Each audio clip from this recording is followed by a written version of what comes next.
তেলিয়ামুড়া পুর পরিষদ এলাকার অন্তর্ভুক্ত তেলিয়ামুড়া শহরকে আরও আধুনিক মানসম্পন্ন এবং সুবিধা পৌঁছানোর লক্ষ্যে বিধায়িকা কল্যাণী সাহা রায়ের পৌরোহিত্যে শহরে পরিদর্শন করা হয়।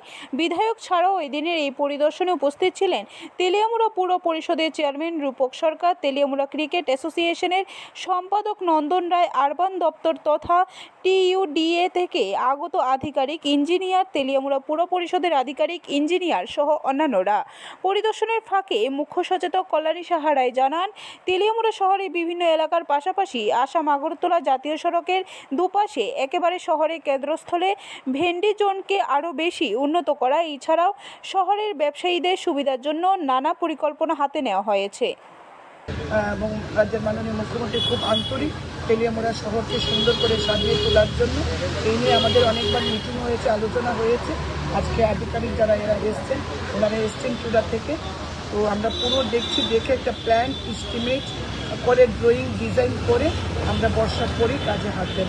সাথে ছোটোখাটো ড্রেন যেখানে যেখানে দরকার সেগুলি আমরা করব। ব্যুরো রিপোর্ট, খবর ত্রিপুরা।